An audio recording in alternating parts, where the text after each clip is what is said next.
Okay, so this is episode 2 of Operation VeGAINism, putting some serious muscle back on after finishing my cut recently. This episode, lats, rear delts and traps.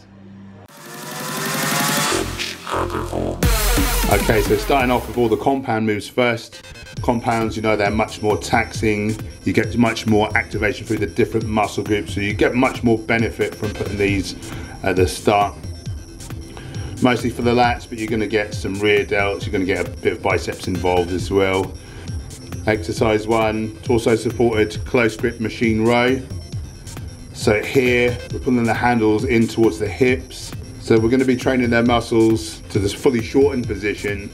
This is the weakest position for the body, and it targets preferentially the lower lats, which a lot of people, definitely myself included, is the weakness. So it makes sense to put this in first. When I started this routine a couple of weeks ago, I had 45 kilos, got 3 sets of 10 across the board. This time we're up to 52.5, and I got for 10, 8 and 6, trying to keep the form relatively strict, so good muscle contractions. Exercise 2 is a medium grip torso supported T-bar row. So some people will take issue to do so many exercises with a torso supported. However, I do have a disc herniation, so I'm trying to protect my lower back. And my argument is here I'm trying to train my lats, not my spinal erectors.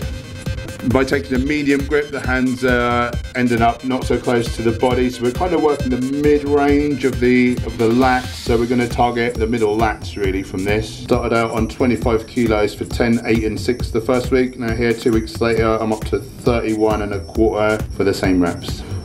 Exercise 3, this time wide grip pull down. So we're training from the fully stretched position. This time it's going to target the upper lats. For so many years I put this in first in the routine, same as so many other people. End up getting really strong in that position, so having a wide upper back, but then no decent sort of V taper. I like to look up at the pulley so I'm clearing my chin out of the way. I've got a clear path down to my clavicles, not too much leaning back, nice and upright there. The first week started on 70 kilos with this. 2 weeks later again this week, 77.5 for 10, 8 and 6. Strength just shooting up across the board. Exercise 4, bent arm pullover. So this is actually the first of the isolation moves. The compounds are all done. This actually isolates the lats. Here I'm putting it at the end of my lat routine just to squeeze every last little bit of strength out. The benefit of this machine, you know, it's a lot more easy to use than wielding a big heavy dumbbell. And this exercise, you know, you're driving with the elbow, there's no real arm involvement as such. It's targeting all on the lat, so nice way just to get every last ounce of strength out of there. More potential for growth. The first week I started on 70 kilos, now 2 weeks later I'm on 80 kilos. And I actually got 10, 8 and then another 8 on my last one. When you set up for this exercise, take good care that your shoulder joint is in line with the pivot of the machine. Nice full range of motion, you'll see a good stretch at the top and then all the way into the waist. Exercise 5, rear delt machine fly. So new data has come out now that tells us with our palms facing forwards, you actually activate the rear delt to its fullest potential for most people. I always coach people and train myself with my palm downwards on that upper handle there. But apparently for the masses, that's actually better the other way, so that's something to experiment with. You'll see that my shoulders are protracted here, they're forwards. People think of full range of motion, so they swing their arms right back behind their body.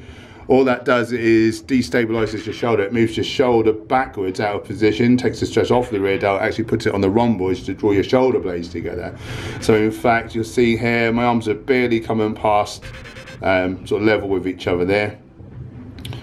So I'm leaning into the pad, I'm getting a full range of motion in the shoulder, but without moving the shoulder back, if you take my meaning. I've experimented a lot lately with doing a little pause on the apex of this move, and it really seems to be paying dividends. I'm actually getting sore in the posterior delt for a change. As this muscle seems to recover quickly, and I've got the energy, I've added in a 5th day actually to my training where I repeat my rear delts, my calves and my biceps as well. I consider these weak points at the minute, and seem to be getting away with doing them twice in the week, so that's an extra session I've put in now. When I came off this machine today, I noticed I had a real big pump, I had some real big rear delts hanging out the back of my shoulders today, so that felt nice. The first week back, I had 53 kilos on this machine and I got 12, 10 and 8. However, I decided I really wanted to focus on squeezing the apex, as I said, so I actually regressed it to 43 for the last couple of weeks. And yeah, much better stimulus for training. Don't always be chasing those bigger weights.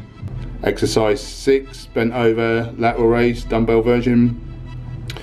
Similar stimulus really to the rear delt machine fly, just giving it a little extra love, just because it's part of the shoulder that people often lack on. This gives your delts a lovely 3D look, you know, from the side, and it's great for injury prevention as well. So many people overly develop the anterior muscles of the body and neglect the posterior.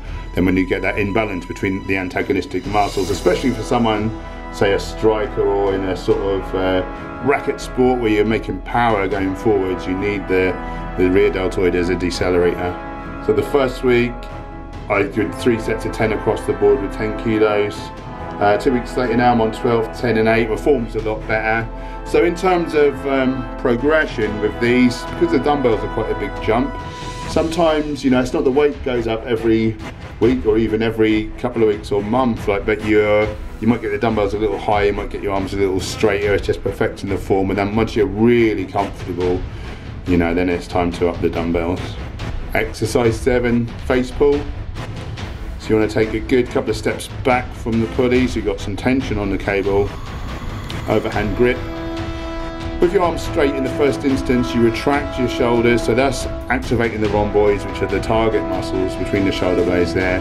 Pull the rope apart, trying to get the metal part to your nose, and then straightening your arms again before protracting the shoulders. So there's kind of a 4-step process. Arms straight, you retract the arms, then you bend the arms, then you straighten the arms, then you protract the straight arms. So you can either do that smoothly, or sometimes, as I'm doing here, I'm kind of breaking it down a little bit. So the first week, 55 kilos, 3 sets of 12. Again, 2 weeks later, now we're on 65, 3 sets of 12. It's just shooting up nice and easy. Exercise 8, machine shrug.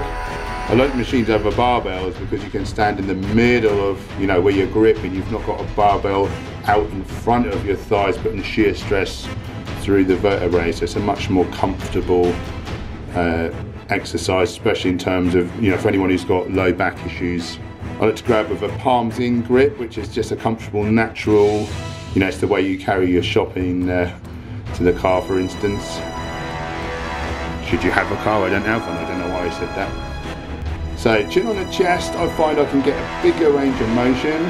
Such a big, powerful muscle, such a small little movement. You really have to take good care to give it adequate intensity. First week back after finishing my cut, I was doing the stack. This week, a couple of 15 kilo plates on top of that, so 30 kilos up, 3 sets of 15 across the board. With a smaller movement like this, you know, you need a bit more reps to get the time under tension, so 15's about nice to my mind. If you've enjoyed this video, please like and subscribe.